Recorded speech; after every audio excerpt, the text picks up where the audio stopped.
ስኮርፒዮ የዞዲያክ ስምንተኛው ምልክት በጠንካራነቱ በስሜታዊነትና በጥልቀት ይታወቃል። ስኮርፒዮን የሚገልጹ አንዳንድ ቁልፍ ባህሪዎችን እንመልከት። ስኮርፒዮ የውሃ ምልክት ነው። እሱም ስሜታዊ ጥልቀትን፣ ውስጣዊ ስሜትንና ስሜታዊነትን ያመለክታል። የውሃ ምልክቶች ብዙውን ጊዜ ከስሜቶች እና ከንቃተ ህሊና ጋር የተቆራኙ ናቸው። ይህም ስኮርፒዮችን ጥልቅ ስሜታዊና አስተዋይ ግለሰቦች ያደርጋቸዋል። ስኮርፒዮ በባህላዊ መንገድ የምትመራው በማርስ ነው፣ የተግባርና የፍላጎት ፕላኔት እንዲሁም ከፕሉቶ የለውጥና የኃይል ፕላኔት ጋር የተያያዘ ነው። ይህ ድርብ ተጽዕኖ ለስኮርፒዮች ጥልቅ ተፈጥሯቸውና ጥልቅ ለውስጦች የማድረግ ችሎታቸው ይሰጣቸዋል። የስኮርፒዮ ምልክት ጊንጥ ነው። መከላከያን፣ ጥንካሬንና የመከላከያ ተፈጥሮን ይወክላል።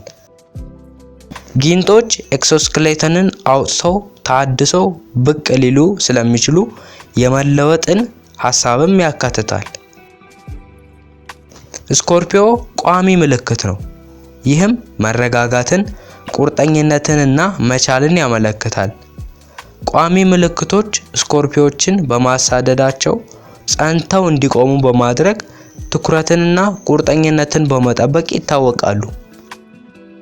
ስኮርፒዮች ብዙውን ጊዜ ኃይለኛ፣ ጥልቅ ስሜት ያላቸውና ሚስጥራዊ እንደሆኑ ይገለጻሉ። ሰዎችን ወደ ውስጥ የሚስብ መግነጢሳዊ መገኘት አላቸው። ነገር ግን ስለ እውነተኛ ስሜታቸውና ተነሳሽነታቸው ሚስጥራዊና ጥበቃ ሊደረግላቸው ይችላል። ስኮርፒዮች ስሜትን በጥልቅ ይለማመዳሉ እናም ጨለማውን የህይወት ገጽታዎች ለመመርመር አይፈሩም።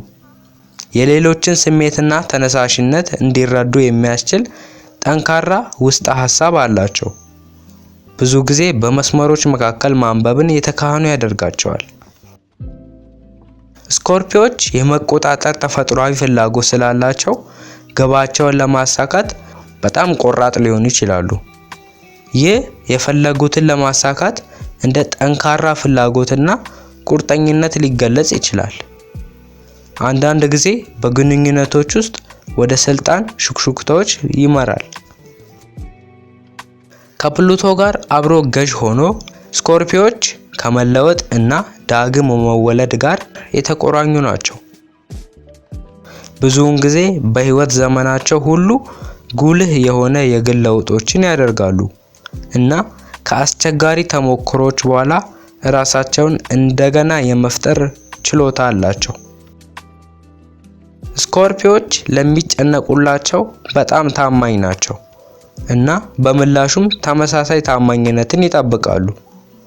የእነሱ ጥልቅ ተፈጥሮ በግንኙነቶች ውስጥ ወደ ጥልቅ ግንኙነቶች ሊመራ ይችላል። ግን ማስፈራራት ከተሰማቸው ባለቤት ሊሆኑ ወይም ቅናት ሊኖርባቸው ይችላል። በአጠቃላይ ስኮርፒዮ ጥንካሬን፣ ስሜታዊ ጥልቀትንና ለውጥን ያካትታል። የእነሱ ጥልቅ ተፈጥሮ ታማኝነትንና ውስብስብ ስሜቶችን የመምራት ችሎታ፣ ጥልቅ ግንኙነቶችና የግል እድገት ችሎታ ያላቸው ጠንካራ ጓደኞችና አጋሮች ያደርጋቸዋል። በዛሬው ቪዲዮአችን የስኮርፒዮ ኮከብ ልዩ ባህሪውን ቃኝተናል። ሰብስክራይብ እያደረጋችሁ እንዲሁም በስኮርፒዮ ኮከብ ለተወለደ ሰው ይህን ቪዲዮ ሼር እያደረጋችሁ በቀጣይ በሳጂታሪየስ ቪዲዮ እንመለሳለን።